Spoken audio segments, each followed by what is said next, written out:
Brian Proctor, thank you so much for being here with us today. It's just an honor and a pleasure to have you join us as our guest speaker. And I'm so excited because your new book really, truly is going to be a bestseller if it not already is. And so welcome, Thank Brian, you, Lynn. for It being is, with us. it's really good to be here with you. It's great to see you, and I welcome the opportunity to be here for everybody. Well, as I have been telling everyone, this book has changed my life already. It is 12 Easy Steps to Change Your Life by Brian Proctor. And as I was mentioning before, Brian, you come from a heritage, a lineage of the messaging of magnificent vision creation handed down by your father, Bob Proctor, and inculcated into you as a young boy Mhm. and changed your life. And now you are writing about how that changed your life. And I was wondering if you would help us today to take some of the principles that you lived Mhm. through an entire lifetime and that you saw taught changing other people's lives by means of being with your father, Bob Proctor, and all of the teaching that he's done around the world. And now you're doing the same around the world. Could you tell us a little bit about what that is like for you?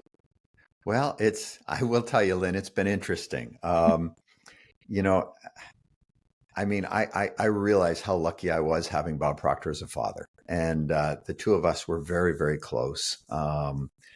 It was a very sad day when he left. And it kind of shook things up. What am I going to do now? I had the pleasure of working with him for almost 30 years. Yes. So not only growing up with him as a father, but also working with him, and it was a real pleasure. And I was always in the background. I was taking care of the marketing aspects of what we did, and really did a lot of the online stuff, the affiliate marketing, all the promotion of his material. Well, once he was gone, I was like, wow, what am I going to do now? And I thought there's a way that I can still carry on his message, but be authentic to who I am. And that's really what I started. So, the first book that I came out with, My Father Knew the Secret, which I wrote a couple of years ago, that was really, I started writing that when my father was alive. And that came out to a really good response, great feedback. And because of that, it got the eyes of a publisher, and I ended up with a book deal. So this 12 Easy Steps to Change Your Life was the first book of three that are now to come out. And it was really, it was an enjoyable process. That's the best way I can put it. I really got to share what I've used in my life to bring me to where I am today. I know you talk a lot about financial literacy and how to how to build a great life. That's really what this book is all about. Not necessarily financial literacy, but how to build a better life for yourself, no matter where you're at. And I've put in there, when I started to structure it, Lynn, I put in the 12 steps that I've used to get me where I'm at. And these are all things that I learned from my father, Bob Proctor.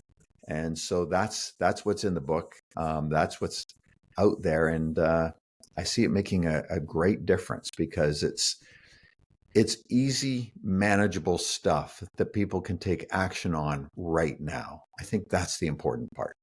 I agree. And that's why I'm just excited, because it's not just about the money, Mhm. but it is about the mindset that is the power behind whatever it is that we want to create and produce. And it is all about the vision of what we want our life to be like, as you just said. And money, of course, is a large part of that in our lives. It's a very practical part of that. But I wonder if you would speak to the idea of thinking in such a way that we can expand our vision, expand our mindset. Yeah. And I know that you talked about that in your book, thinking into a larger possibility for yourself. We're Right. conditioned to think so small. How can Yeah. we think and then have a mindset that is a larger possibility for ourselves? So, Lynn, I think you've probably hit on a couple of words that are very important: mindset and vision. You know, most of us, or most people, are limited by their current environment, their current circumstance, whatever's going on in the world, and they don't look for anything better. They say, "Well, I'll do this when this happens." They're always looking for that big thing to happen to change their life. And what they don't realize is that we can change our life right now by living in the present moment and doing what we can right now. We need to hold the vision, which you've said, of what we want. Don't let our current circumstances dictate what we can do. Start to hold a vision of what you do want, and then start to take the steps each day to get there. It's not going to happen overnight. And when we want something big to happen, we have to do it's the little things that make it happen. Um, you know, one of the simple concepts I put in the book was that, you know, everybody's waiting for that big thing, and their life will start happening then. Well, our life is happening right now. Right. And if we were to pick something, something that we want for our future, and then if we were to just do one little thing each day, gosh, you know, in a year's time, we've done 365 little things. I promise you that's going to add up to something big. The key is to quit focusing on the big thing and waiting for it to happen, and do what you can today. What one little step can you do? What may even seem inconsequential, but if it's a little thing that you do each day and you keep doing it every day, that's where the mindset starts to come in. The repetition of doing it over and over and over, all of a sudden, your current circumstance, your current environment will be changing because you're taking care of the little stuff right now, in the here and now. So true. As a matter of fact, what they say, that every baby steps will get us all the way up to Mount Everest. Then also, what comes to mind is the fact that as we do anything, even the small things, is how we do everything. That's right. So we can vision big, think big. I remember one of my first courses that I took with Bob Proctor was a course called How to Make a Million Look Small. Mm-hmm. Mm-hmm. And remember that, Brian? I do That remember was that. Yes. amazing. And there is a process of visioning that can help us move into a higher possibility that up till now we didn't think was possible for us. Mm-hmm. Am I right? And you have been a part of helping people think bigger, vision bigger, have a mindset that of possibility thinking and the can-do attitude. But I love what you're saying is that you cannot jump from here to there and expect miracles to happen without those baby steps along the way. Right. And one thing I'd like to emphasize or underscore that helped me in your book was the concept of a daily gratitude for what Mm-hmm. you do have. Yes. For what you do have, because what we can say is that what we do have is always more than what we think we have.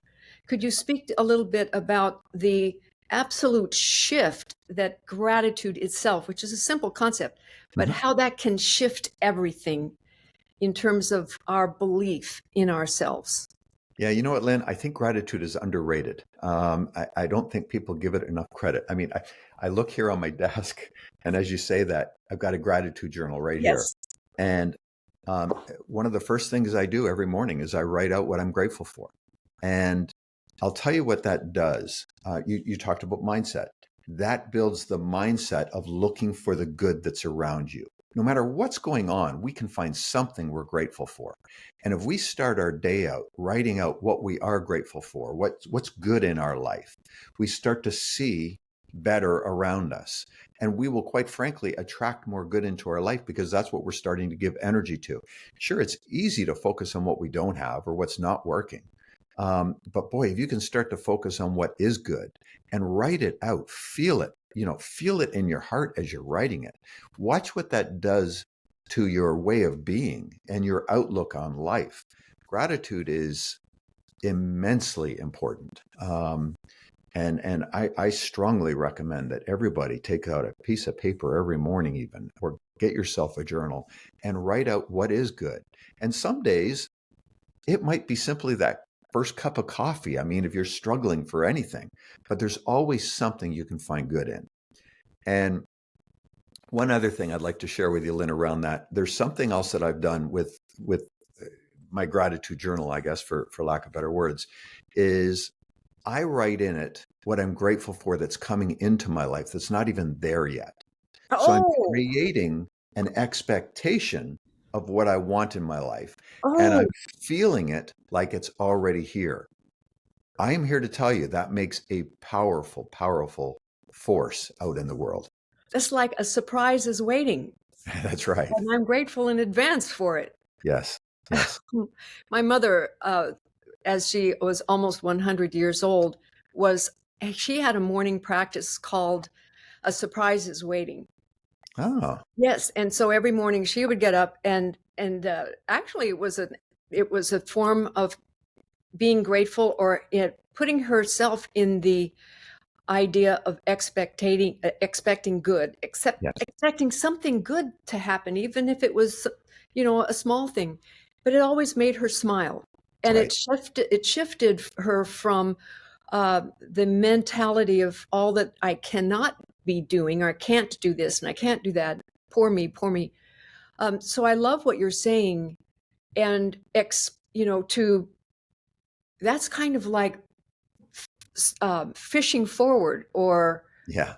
what is the phrase where you're blessing forward? Right. Yes. Yeah. You're projecting into the future, You're really. And projecting in the future. You're projecting forward, a gratitude. So I think that's a really good challenge. I'd like everybody to do here today is to think about not only what you're grateful for, that what you have, but what are you grateful for that you are bringing into your life, right. and write that down. And if you start that today, that will honor Brian and his work in the world here today, because I think that that's something that I have not really heard before, and I want to thank you for that, Brian. Yeah. Well, Lynn, one of the things I learned from my father, right from when I was a young kid, is that we should always be going after something big. If we go after something that inspires us, that will cause us to do things in a day that we probably wouldn't normally do. And he said it's important to find whatever that is for you and not to worry about what anybody else thinks. Mm. But it needs to be something that you're not even quite sure how you're going to get there. If that's inspiring, that will cause you to do the different things, and you're going to learn things along the way that you would have never learned otherwise. And when we expect and when we're grateful for this thing coming into our life, we create that expectancy that makes a big difference. Here's the important thing I find is that when you keep doing that, you make that thing that seems so far out there and maybe at first seems almost unrealistic, you turn it into a possibility. And then the more you keep doing it, and the more you keep taking steps each day to get there, it becomes a likelihood. And before long, it's reality. It really is that simple. It's just taking those little steps each day and getting comfortable with something bigger than what you've ever done before. But get excited about it so that it will cause you to step out and do things you wouldn't normally do. That's when we learn. That's when things come alive, and we can achieve so much more in this world by You know, looking at it from that point I of view. love that. It makes you feel wealthy from your soul, Yes, almost like wealthy to be alive, wealthy to be a part of who you can become next, wealthy to be, in this world, and filled full of resources and possibilities that we don't even know how and where they're going to be coming from. We don't have to know the hows at this point. And I right, love, love what you're saying is that it's that idea of becoming who we become in the process. right. Is that what your meaning is in terms of That's, ex- appreciating that's the wealth exactly it. the wealth Yeah, of the life that we can live? wealth. the way of being, everything improves as we just do the little things each day. And you went back right in the beginning, the whole mindset piece. As we keep focusing on that, our mindset changes with it, and we become more. And that applies to wealth. That applies to the way we live our days, our outlook on life, how we see things. Everything changes with a daily practice of looking for the good and focusing on what you want rather than what you don't want. I see so many people that want this big thing, have this dream, but they don't think they could ever do it. Right. So their mindset is, oh, I'll never do that. It's not reality. If we can shift it to the positive, think about what you do want, and then start to build an expectancy in your head that you are going to get there. And then what one little thing can I do today? That's it. And just let that keep building on itself. And as you do that, your mindset will alter. It will start to go towards what it is that you want to go after. I love that. And also really kind of feeling into the possibility, maybe trying it on for size and rehearsing the idea that at that point, let's say at the point in which I have a six-figure portfolio or whatever the demarcation is that I have in my mind, how am I going to serve? Who will I be able to benefit? How Right. will that benefit not just me, but others? Maybe I can become a philanthropist, so forth, which is a building of wealth and expanding who we're being in the world. So could you speak a little bit about that expansion? Well, wealth, I know that's your area. It is a great metaphor for everything, really. Yes. And it all starts from something. So, it's really this simple. I mean, if we were to stop going out to a coffee shop every day, spending $4 on a coffee, and just take that same $4 and invest it, and then just keep doing that every day, every day, every day, that's going to start building. You talk about building your portfolios. Where do you put it? You make sure you put it somewhere that it's going to build. At first, I look back to when I first started to invest. It was just a little bit. And at first it didn't seem like much, but I kept doing a little bit, a little bit, a little bit. And as it kept growing, my outlook on it started to grow. And I started to feel like, wow, things are getting better and better. But it didn't happen overnight. But boy, oh boy, if you put the focus on doing something every day and let that compound and keep growing, sure, it might take a few years, but it's going to take a few years. If you don't do anything, it'll never happen. So you do that, and all of a sudden, you find yourself a few years down the road, you're really comfortable. Things are really easy because you did the little things to make it get there. That's it. And building wealth, that's how it's done. I don't know anybody. Well, I guess there are people that are just handed a good chunk of money, but most people have to start on their own, and Right. they just start building it from some small little nugget and just keep growing. The key is to do something about it, not just dream about it. Too many people wish they had this or wish they would do. Anybody can build wealth. Anybody. It's just the consistency. It's the repetition of doing something over and over and over. I read something, Lynn. You would probably know this better than I do. There are more millionaires that are teachers in this world, and let's face it, teachers are not really well paid, but they have formed the habit of putting aside a certain amount of their income every year and investing it.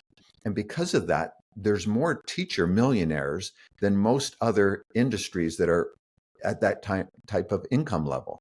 Well, It is that's just a fascinating. mindset, and it's that repetition of doing something over and over. Well, I'm happy to hear that because that's exactly what I feel is important is to give back our knowledge and wisdom, those of us who have mastered a skill set and certainly in investing. And part of having wealth is sharing wealth. Right. And there's a wealth of money, but there's also a wealth of wisdom. Yes. And so I do appreciate that, Brian. And one thing I wanted to bring up too that inspired me in your book was one chapter which I thought was was actually so fun. I'd love you to speak about it, and it was called MMFI. The Oh, chapter MMFI, and I'm just going to paraphrase a little bit. You can tell us what MMFI means, sure. but one thing that I remember from this chapter is the way that you and your father used to get on the phone and talk about other people Hmm. and compliment them privately Hmm. and bless them privately and do this. I just would love it if you could speak a little bit about these ways that we can build wealth in our private moments, um, where we are really building an appreciation of life and projecting it outward. Sure. Well, there's actually two little stories there then. Yes. So I'll get into the MMFI one in just a moment. Okay. But the first one is yes, my father and I we were in a really a daily habit. The two of us are morning people. It wouldn't be uncommon for us to be on the phone at 5 a.m. with each other. And we got into the habit of what I like to call talking good about people behind their back. That's it. And yeah, and it felt good. I think let's face it, the world we live in, social media and everything else, there's so much negative nonsense and so much crap out there. And there's so much negative gossip. And it's like, why go down that path? That path is destructive. It doesn't feel good. It's just a negative path. And the two of us, we would start talking good about people behind their back. They wouldn't even know we're talking good about them. But I'll tell you this, I felt good talking good about somebody behind their back. Dad felt good. And sometimes after we hung up with each other, I would send a message, or Dad would send a message to whoever we're talking to, and just simply say, we were talking good about you today behind your back. And it's amazing what that can do. Well, it's just a positive way to reinforce your mental power. And what are you giving energy to? We could be in a conversation with somebody and they're going down that gossip route and they're talking negative about somebody. Try to switch the conversation and say something good about that person and see what happens during that conversation and see if you can guide it to the more positive. It will change your energy. It will change everything about you. It's really important. The MMFI piece, Lynn, it's funny you picked up on that one chapter. That's one of my favorite things. And it's amazing when I think about it. This is a lesson I learned when I was 9 years old. And I don't know why, but it has lived with me from that moment on, and I use it every day. And it has become invaluable to my business and my relationships. Is And that I'll right? tell you what it is. So I was born in Toronto, Canada. And so I started school in Toronto. Well, it was probably not even a year after I started school, we moved to London, England. So I started a new school in London, England. Maybe a year, not even quite from that, we moved back to a different area of Toronto. I started a whole nother school in Toronto again. A year and a half later, we moved to Chicago. So here I am, fourth grade, and I'm in my fourth new school. So I was that perpetual new kid in school, and I hated it. I can still remember it clearly. And I remember sitting with Dad in the den of the house that we just bought there, or that he had just bought there. And I was telling him I was terrified to go to school. I hate being that new kid at school. He said something to me that has changed my life. At 9 years old, it stuck. He said to me, he says, Brian, this is all you need to do. Put these four letters across the forehead of everybody you speak to. MMFI. I remember looking at him and I said, well, what does that mean? And he says, it's simply this: make me feel important. He said, if you can make everybody that is in front of you feel important, feel seen, feel heard, you're going to make friends easily and you're going to get on really good in the world. And that was it. And he said, you can make somebody feel good simply by a compliment, but it has to be a sincere compliment. Mhm. You can find something good about somebody that you're not even particularly, that you don't like so much, but you can still find something good about them and speak that to them. You'll make them feel important because of that. You make them feel seen. Sometimes we're at a party and somebody's sharing a story, and they're so excited about something they've done. And oftentimes we may have done that too, and we may have done it even better. Sometimes it's better to not say anything like that and relish in their story.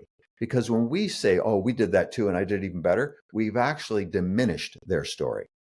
So, what can you do to make them feel important? He like to call this the impression of increase.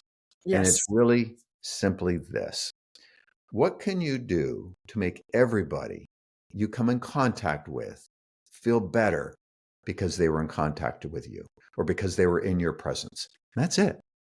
You do that, Lynn, my gosh, you'll make friends everywhere. You will get along really well in the world. People will want to do business with you. If you're in business for yourself, you're going to attract clients like crazy because everybody will want to do business with you.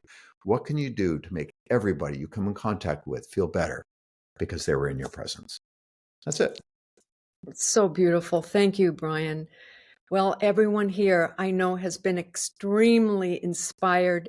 You've given us golden nuggets that we can use right away today to do little things well, to live a life of gratitude, to expand how we're being in the world and being a people of increase. And that is living a life of wealth. It So I is. just want to thank you so much for being here today. 12 Easy Steps to Change Your Life. Stop Waiting for the Big Thing by Brian Proctor. Thank you so much for being with us today, Brian.